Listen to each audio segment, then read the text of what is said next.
I like going to places that American tourists don't generally go. Of course, we've been to Paris and London, but we've done things in those places American tourists don't usually do. But it's high time that we go further down this road, literally and figuratively. Therefore, we're only going to go to places that American tourists make a point of avoiding, and where I have friends who've told me the nightlife is good. That's why this week we're going to Riga, Latvia.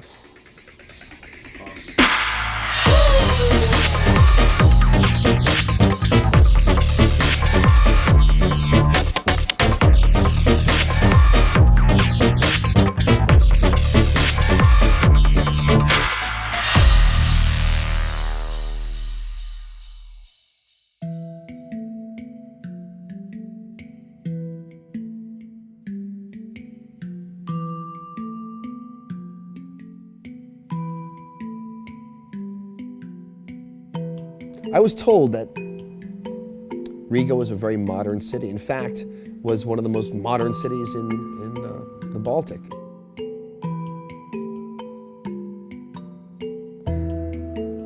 That's not quite the impression I got upon entering the city. He said the country was incredibly modern.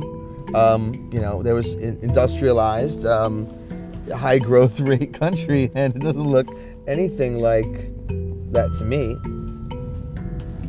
It looks like the set from Band of Brothers. I can't believe how many wood houses there are. Because, everyone knows that wood is the finest insulation material possible in a country that's colder than Iceland, man. Come on. There's no doubt that this was a city that saw warfare. The buildings come in two forms of construction material. Reinforced stone buttresses designed to withstand assault. An excellent city to withstand, say, a zombie apocalypse. But then you have the other buildings, which are made of wood, which is odd, considering that the country is colder than Iceland in the winter, and wood is well known as the finest insulating material available, totally impervious to fire or flamethrower attack. On the other hand, if you take a cab from JFK into Manhattan, you might think you're in the middle of Battlescape from Fallout 3. It's tough stuff. Riga looks a lot nicer than that. It is beautiful, but I don't see any of the modern Latvia he was talking about. Is this supposed to be downtown? This can't be. I wasn't optimistic about how much fun I was going to have in Riga. Not yet. We're lost. I'm turning on the GPS. We were lost, which is rare for me, except in places like Latvia and Iceland and El Salvador. And our hotel was difficult to find until we found it and met our old friend Oto Godfrey. Otto better really deliver, man. Otto, just like he promised, had brought us a car.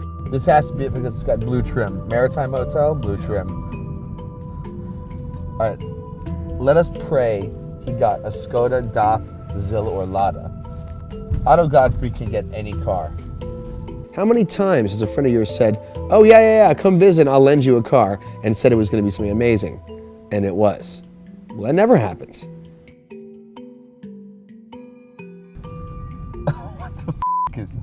What the f is that? There's no way. Who else would have a gumball-plated M6? If he talked the guy who owned that car into lending it to him, then I am the biggest loser of all time. Dude. This is a very famous, highly tuned, notorious M6. This car is owned by a man named Giannis, who, let's just say we have a history going back to Gumball 2007. Dude, how did you get this car? I figured we take this since we don't have our E39s. It's great to see. Like, how did you convince the guy who owns this car to give it to you? Make up so we have some speed. This thing's got like 700 horsepower. So take me to downtown Riga I've heard so much about, because this clearly is not it. No.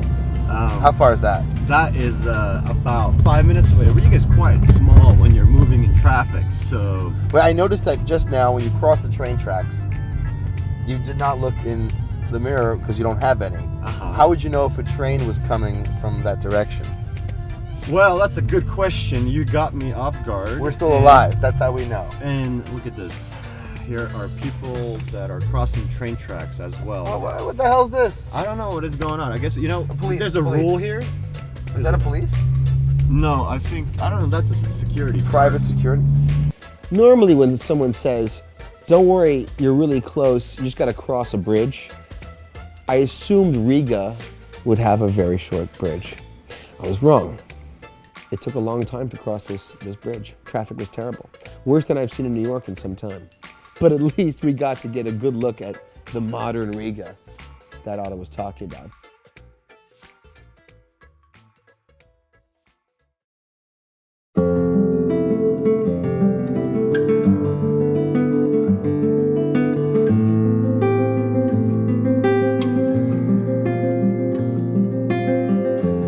The city was clearly not designed for high-end sports cars. No, it was not. I have been in first gear for the last 30 minutes. But also from a suspension standpoint, these streets put the stones in cobblestones. The cobblestone is a couple of 100 years old, so it's you're driving on the same pavement of the 18th century. And now we're in a very tight parking garage, hoping that make sure nothing is scratched. Bizarrely, there was a 7 Series in the garage which had rims that looked like they came out of Car Wars. You know, I was thinking how cool these wheels look, and I realized that they're really small for a 7 Series. What's up? It's actually a good Eastern European solution to the rough roads and the dirt roads. They're thick on the rubber. It gives a comfortable ride, and you don't damage the rim. They look really good on this car. So the 19s we see on our G-Power M6 and a few other high-end cars are an exception. Total exception. I'm amazed because in LA, in New York, where the roads suck, no one has the wisdom to get a smaller rim and a bigger tire like this guy. Oto then brought us to the mandatory beautiful pedestrian zone, mandatory in every European city. It's clearly a little more exciting than Reykjavik. It also has a chain of, well, let's call it a Baltic Starbucks called Double Coffee.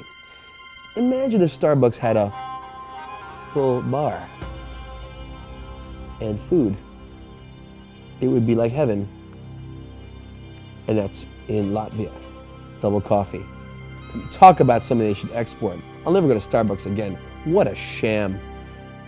Of course, as soon as you enter the mandatory beautiful pedestrian zone, you find another Double Coffee where we enjoyed alcohol in our coffee. It's wonderful. But bizarre because a very peaceful troupe of performance artists, harming no one, whom in any other country, like Holland, say would probably be the mayor and his staff for having a lunch break. In Latvia, we're being harassed by the police. In fact, the police were asking for ID cards from these innocent street performers. I'm not quite sure, since the wall fell, what possibly politically would be so dangerous about a performance artist here that the police would want to stop them. I was curious about what crime was like in Latvia, and Oto's answer was, well, he grew up next to KGB Headquarters, which happened to be around the corner. And he remembered hearing screams come from the building. So like any urban explorer, I said, let's go. So this was KGB headquarters. Yes, KGB of Latvia. And what is it now? Now, it was a police station for a while. It looks quite abandoned at this point. Wait, stop. These two guys crossing the street look like they worked for the KGB at the time. Possibly.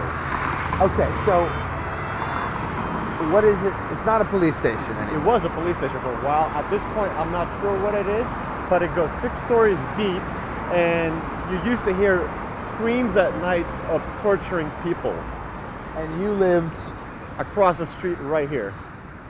and you could hear the screams. I was too little to remember that, but we had to be very careful to bring foreign films home so the KGB doesn't catch us or we disappear.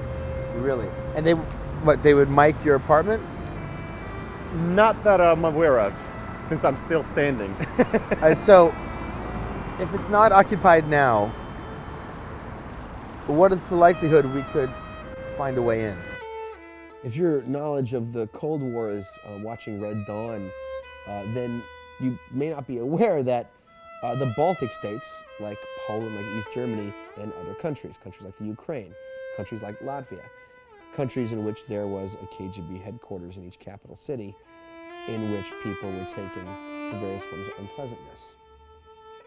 I tried everything to jimmy that lock open. I wanted to get into this building.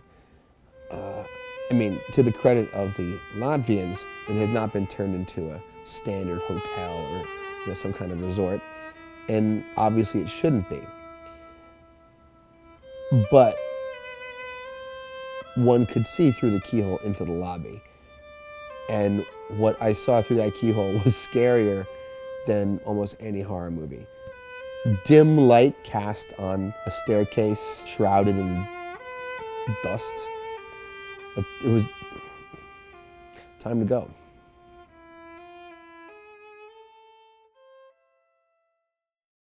The injustices and the suffering that come with the victim-assailant relationship are solved by focusing on being the assailant, which is why I thought we should go to a nuclear war bunker.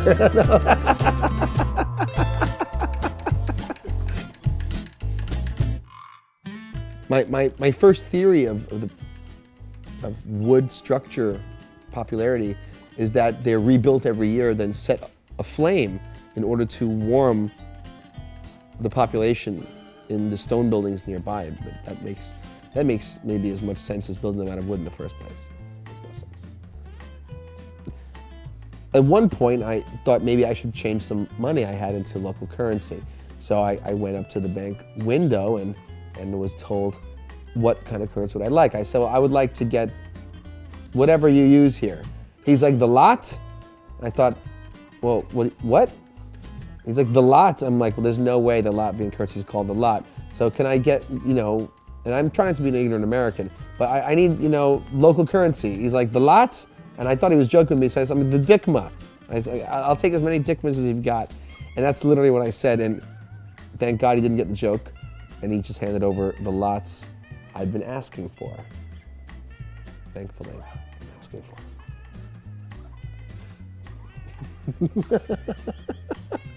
That's a true story.